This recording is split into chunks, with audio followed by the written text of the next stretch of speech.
I'm thankful that you did me wrong, cause now I got it right, I promise you gon' miss me gone. I done seen it all like the first picture phone. They wishing on my downfall with the wishing bone.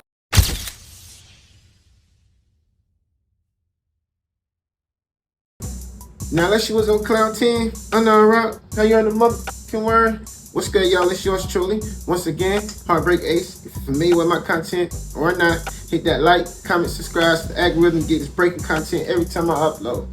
Algorithm gonna have to hate. I don't care. I ain't nothing like Diddy. But we gonna have to spin the block early.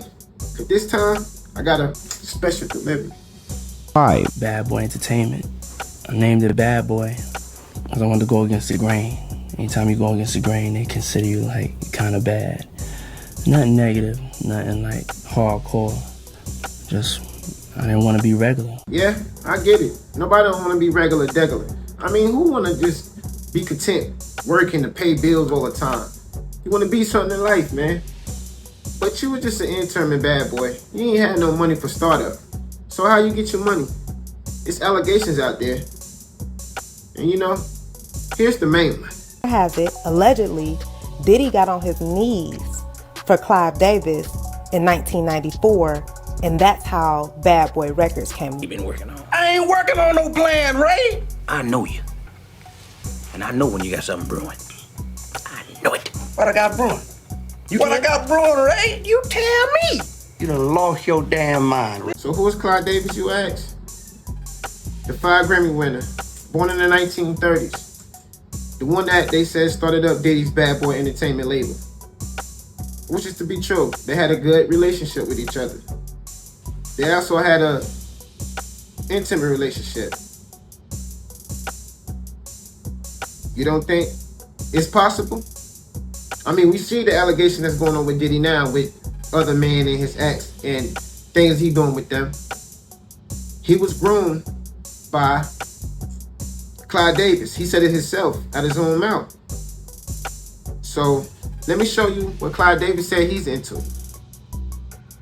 In your book, you reveal that you are bisexual. Why did you wait so long, Clive, to make that public? I was only turning to bisexuality after my second marriage failed. When the marriage failed in the mid-'80s, I opened myself up to the possibility that I could have a relationship with a man, as well as the two that I had with a woman. Wanna lose this relationship, but I gotta stay strong, cause I don't wanna move on. I know you sick and tired of the fussing. Get the flip-flop shit on me. Just like a hoe I knew in Detroit. I come to the door, she's a man. Flip-flop. Now, to each his own. I ain't here to judge. I'm just here to connect the dots for my people and my fans. Now, not only did Clive Davis indulge on both sides, which is cool, he also had a dark side. A lot of people allege, like Jaguar White. Now, you can say she crazy a lot, but she also been going on a campaign for years about Diddy, and a lot of that stuff come out starting to be true. So, I'm gonna say that and say this. A lot of people said he had something to do with the death of Whitney Houston. And Jaguar Wright give a little details about what really happened that night. So you ain't hearing it out of my mouth. We just gonna keep spinning the block. Leola Brown, Bobby Brown's sister, has said on several occasions that she was beaten. They saw her body. She didn't just die in a tub, like she was beat up. Her and Clive had a fight 2 days before. And from what I was told, Bobby Christina was present for some of that fight. And then the next thing you know, she's dead. Ray J was the last person to see her alive. He let the drug dealer in, but she was sober, right? But he let the drug dealer in that gave her the shot. And Brandy was the one that found her. But you know, they pledge allegiance to Clive. Now the rabbit hole gets even deeper now, because before she even died, Brandy was doing some type of interview with Clive Davis, and Whitney Houston abruptly interrupts the interview. And when she came hug and greeted them, she gave Brandy a letter, and you can see Brandy look surprised of the letter, like what's going on.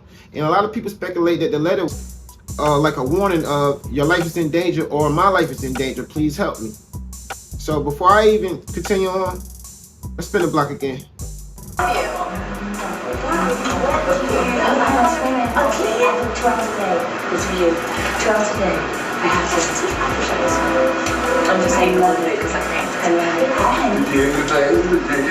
Okay, so now when you start tying it in together, Clive Davis, Frankenstein inventor, the monster that created P. Diddy, the dealer that we know today. He doing the same tactics that we see. Now, Jaguar Wright been going on the campaign, like I said, about all the horrific things that Diddy been doing. And then we also had a 4K vision of Diddy doing what he did to Cassie. And then that lack of an apology that he gave, by which he deleted off all platforms. And he deleted his Instagram, which was crazy. But, you know, he's getting, from what I hear, an indictment is about to be put on Diddy. So he probably won't be, his freedom won't be for long. Now, not only did we see the thing about Cassie, let me tell you some more things that, well, coming out of Jaguar Wright mouth, that Diddy had been alleged of doing, other than the things that we hear through all the airways on an everyday basis. Let's keep spinning the block. I know we dizzy by this point, but we good. Let's go. There was a young woman, beautiful woman. She's a lawyer, or at least she was. She used to be an entertainment lawyer while she was working at Bad Boy, because she was one of the lead counsels for Bad Boy Entertainment. She witnessed something that was disturbing to her. But what was really disturbing to her was the conversation that she had with Diddy after. Christopher Williams, Puff was supposed to be giving him a demo deal, and he gave him a demo deal, and I guess it was supposed to turn into an album deal, which that never happened. But this young woman walked in to get approval on some paperwork. When she walked in, the door wasn't locked, so she didn't think twice about just walking in. And when she walked in, she saw Christopher Williams performing fellatio on Puff. He came into her office and was like, yeah, so you came in there, so what? What you gonna do? You wanna say something? And she was like, oh no, she was like, I just don't understand why you left the door unlocked. If you were in there doing that, why would you leave the door unlocked? He'll do whatever I want to do in my building. And I just don't know. He was like, it's power, see? I can make a man, he said, if I can make a man suck my dick, I can make people do anything.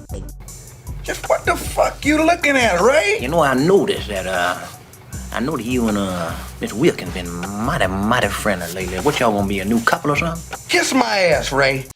Okay, now, when we circle back and go back to the origin of Diddy, who made him, Clive Davis, which is not dead, y'all. I know some of y'all probably thought he was. But when you watch this video, he coming back from the living dead, because he was going somewhere. And a lot of people say, like academics, that it's like the Illuminati meetup parties. He got good memory. He can remember a lot of things, what I'm trying to say.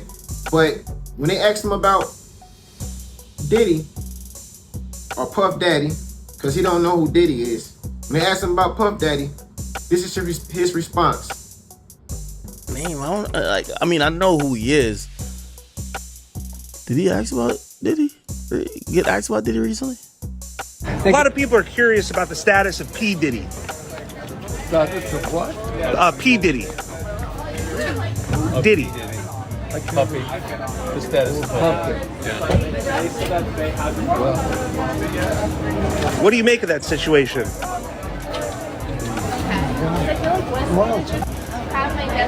All right. No comment from Clive Davis on P. Diddy. Mr. Davis, you're a major influence on the career of P. Diddy. Have you spoken to him since the federal raid? Oh, I know this place. What's the name of this place again? Fuck, I've been here before. This is like one of the Illuminati meeting houses, too. Yeah. Have you spoken to Sean Combs? Damn, he got his bodyguard right here.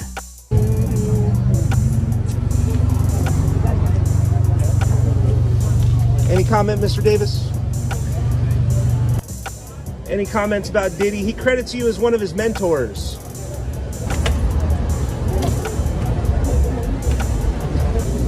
Yeah, I ain't gonna lie. He might have been the one that sacrificed Diddy, man.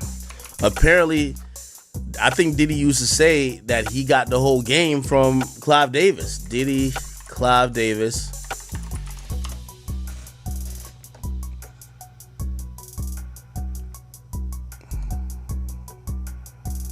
I'm a monster. Oh no, we're in an ad. Hold on. I'm a monster.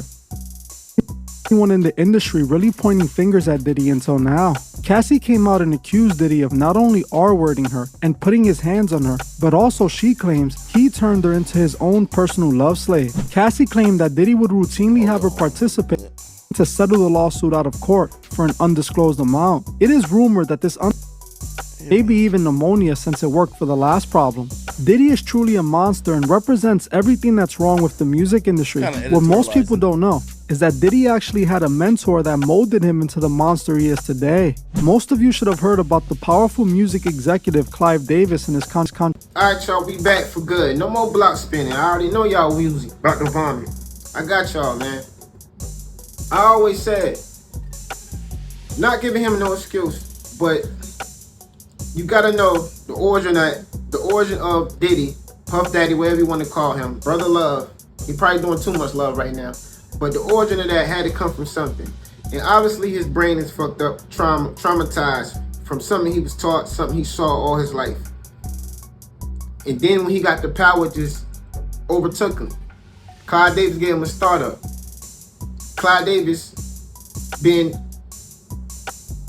welcome to his sexuality on both sides since the 80s after his breakup with his last wife. And he's a millionaire, probably a billionaire, because he's in the music industry and still living to this day. He moving around better than fucking Joe Biden, which is crazy to me. But you gotta know he used that position of power. The same tactics that he did with him to start up Bad Boy was fellatio to him just to get him the money and overlook the guy that was ahead of Diddy when Diddy was just an intern. Then he did the same thing, which the lawyer caught him, and it embarrassed her more than it did Diddy because he didn't even care. He just told her this how it goes. So you gotta know he been like that forever, getting away with it. With all the assets, all the resources. When he asked about him, Clive Davis, he was so happy, cheer, cheer, joy, joy. But when they asked him about Diddy, and the guy told him who he was, Puff Daddy, you saw his face get stale and quiet. He ain't said nothing. They kept asking him. He want to rub and pet his dog. What else do we need to see? He started having flashbacks of the things he did with him. He's still enjoying life. He want to still do that. He don't want none of his stuff to end. Because he almost to the point that he about to die, and he want to die without none of that. He don't care what happens after he dies. He ain't going to be here. While he living, he still want to live how he's living. Still helping Diddy groom more people. And probably behind the scenes, they're still connected because they still have a close relationship. Let's be clear of that. So I won't be surprised somehow, some way he get him some money to liquidate to fight this case. Or better yet, help him win this case. Because if he don't, then Diddy gonna feel real stupid. You did all of this for what? For what? Because he gonna toss your ass to the side. That nigga 200 years old. He can't do nothing with you like that. He probably gonna try. Gonna have a heart attack. He groomed you so you can groom more people. And that's why you gotta be stopped now. Only thing I hate is that it had to be you. Why it should have been him. The origin of this shit. Why they gotta use us as the pawns, our people, and destroy us, our success, and make us look bad, and they hide all of their bullshit. Cause they the ones that invented this. They say they invented America. They own America. So if y'all own America and make all the rules, then who the fuck you think people get this shit from then? Who taught us this? Think about that. So who really to blame more? Giving no excuses. But Clive Davis or Diddy? Which one of them is the biggest monster? I'll let you decide. But you know, this work he's showing me every day. And showing y'all. Well, I always say, love each other. Till next time. Yours truly, HeartBreak.